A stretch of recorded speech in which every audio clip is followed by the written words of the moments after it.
싶은 거 해.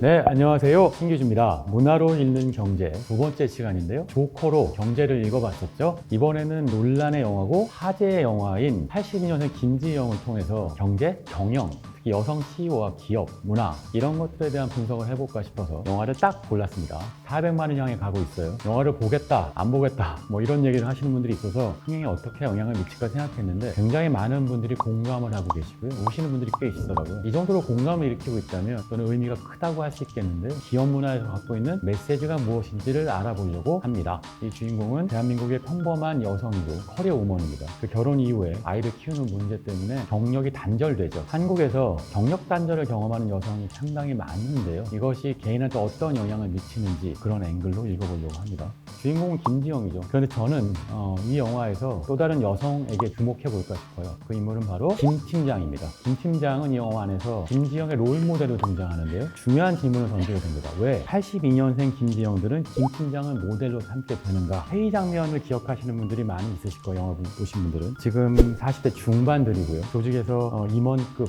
이런 인물들이 한국 사회에서 이른바 유리천장을 깨고 조직 안에서 자신의 역할을 하기 시작한 첫 번째 혹은 두 번째 세대 정도에 해당될 거예요. 김 팀장과 김지영을 놓고 비교해 보면서 가장 먼저 이야기할 단어는 경력 단절일 거예요. 김 팀장은 경력이 단절됐던 적은 없고 한국 사회에서 여성의 고용의 문제에서는 20대에 입사하게 된 여성 인재들이 30대가 되었을 때 경력 단절을 겪는 경우들이 굉장히 많다고 해요. 그랬다가 아이러니하게도 40대에 증가하는 현상성을 보입니다. 일단 1년 정도의 경력이 단절될 경우에 연봉이 20% 이상 삭감된다는 통계조사도 있어요. 그건 연봉의 문제만이 아니고 승진의 문제와 회사 안에서의 입지의 문제 같은 것들이 복합적으로 작용하기 때문에 결국 일이냐, 육아 또는 가정이냐 선택을 강요받게 되는 상황에 놓이게 되는 거죠. 이 두 가지 인물을 대비시킴으로 해서 한국 사회가 어떠한 인재를 놓치고 있는지를 역설적으로 보여줘요. 팀장님처럼 되고 싶어요 라는 대사에서 많이 녹아져 있는 부분입니다. 직장에 취업을 하는 이유는 먹고 살기 위해서이기도 하지만 한편으로 자아를 실현하고 내 인생의 의미를 찾기 위한 것이 더 크다면 클 수 있거든요. 그게 많은 여성분들이 어떤 선택의 기로에 섰을 때 고민하게 되는 부분이죠. 흥미로운 건요, 한국의 여성 인재들의 경쟁력이 매우 높다는 것이 많은 부분에서 등장하고 있어요. 예를 들면 초등학교 교장 선생님들이 있는데 여성의 비율이 처음 30%가 넘었다고 하죠. 80년대 김지영에서 김은영이라는 큰언니가 만약에 학교에서 계속 교편을 담는다면 몇 년 후에 분명히 중요한 의사결정을 하는 사람이 될 수 있다는 걸 보여줍니다.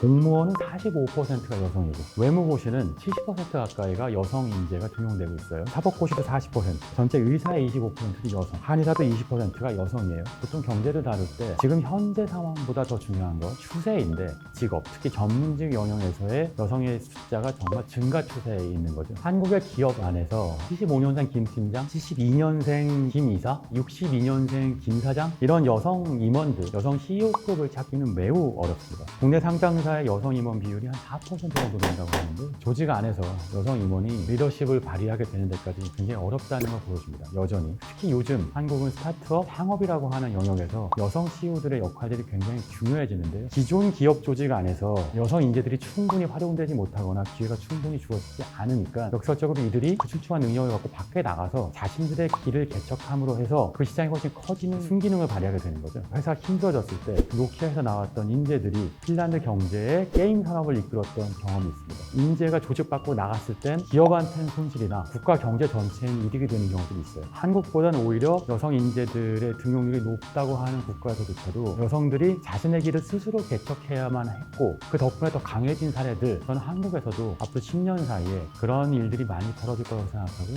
그게 2019년에 개봉한 82년생 김지영이 상징하고 있는 바가 아닌가 싶습니다. 미국의 경우에도 실제로 육아 문제나 개인적인 사정에 의해서 경력이 단절되는 여성들이 꽤 있거든요. 그럼에도 불구하고 결국은 본인의 트랙으로 복귀해서 자신의 능력을 발휘하는 케이스들이 많이 있어요. 대표적인 인물이 유튜브의 CEO인 수잔 보이츠입니다. 새로운 기업을 성장시키는 데 큰 역할을 하면서 구글 안에서 엄마라고 불릴 정도로 영향력이 지대하면서 가정에서는 완벽하게 세 아이를 키운 엄마로 상징적으로 보여지죠. 수잔 보이츠의 경우에는 최근에 한국에 와서 우리 유명한 유튜버시죠. 박막내 할머니를 모시고 특별한 대담을 나누기도 했는데 박막내 할머니도 어쩌면 한국에서 제대로 교육받지 못하고 자신의 기회를 놓쳤다가 새로운 기회를 찾아서 성공한 대표적인 여성상이라고 할 수 있잖아요. 이 인물을 만남으로 해서 한국의 여성들 또는 글로벌 여성들한테 메시지를 주고 싶었던 거죠. 김 팀장이 창업한 이후에 10년 후의 모습은 어쩌면 본인이 몸담고 있었던 광고 기획사와 똑같은 광고 주를 대상으로 해서 영업을 하고 오히려 이기고 앞서 나가는 모습을 보이게 될 겁니다. 그게 이미 많은 경제권에서 일어나고 있는 일이고요. 삼성전자의 경우가 국내에서 여성 임원들의 숫자가 굉장히 많은 기업에 속하는데 임원 1,100여 명 정도 중에서 55명이나 해당됩니다. 광고 대행사 또는 클라이언트 잡을 하는 회사가 광고주가 되는 회사의 여성 임원들을 상대할 때 만약에 김 팀장을 상대했던 이사처럼 했다면 당연히 영업을 잃고 광고주를 잃게 되겠죠. 골드만삭스의 분석에 따르면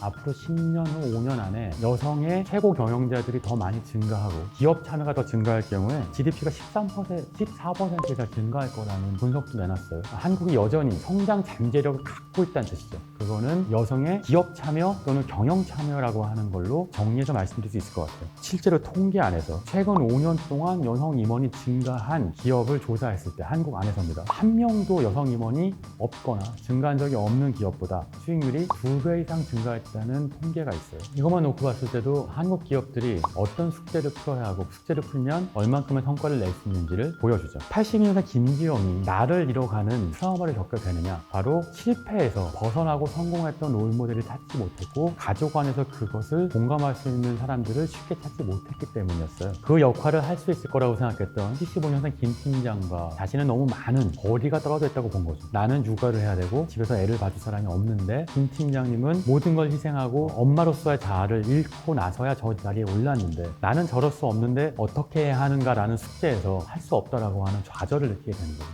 그게 김지영이 김 팀장 앞에서 느끼게 되는 좌절의 본질입니다. 80년대 김지영을 갖고 젠더 갈등이라고 하는 주제로 영화를 소비해버리면 저는 그게 사회적인 낭비라고 생각해요. 80년대 김지영이 왜 75년생 김 팀장이라는 롤모델을 그렇게 애타게 찾았고 팀장님처럼 되고 싶었다고 얘기했는지 그 대사의 진정한 의미와 질문의 본질을 되짚어보는 것이야말로 이 영화를 제대로 읽는 방법이고 경제로 읽는 방법이라고 생각했습니다. 80년생 김지영을 보신 많은 분들이 딸들한테는 노트를 선물하고 아들한테만 만년필을 선물하는 아빠를 보면서 저것이야말로 가정 안에서 보이지 않는 유리천장이라는 생각들을 하셨을 거예요. 김지영이라는 인물이 결국 만년필을 받아서 자신만의 이야기를 쓰게 되죠. 그 펜을 자신의 이야기를 쓰는 만년필을 쓸 것이냐 아니면 중요한 결제를 하고 결정을 내리는 진정한 펜의 힘을 가진 임원 CEO로 성장할 것이냐 그 펜을 통해서 이 영화가 그 질문을 던지고 있다고 느낍니다. 92년생 김지영, 2002년생 김지영들은 그 펜을 통해서 자신의 허스토리를 자신만의 역사를 쓰어서 기업 안에서 중요한 결정을 내리고 세상의 역사를 바꾸는 사람들로 성장해 나가는 것 이게 한국 사회가 나아가는 방향이 아닐까 생각해 봅니다.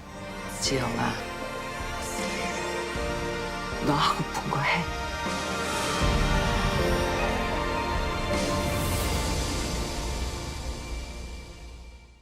오늘 썰이밋의 두 번째 시간으로 문화로 읽는 경제 82년생 김지영을 다뤄봤습니다. 재밌게 보셨다면 구독과 좋아요 눌러주시고요. 다음 시간에 새로운 경제 이야기, 영화 이야기로 찾아뵙겠습니다.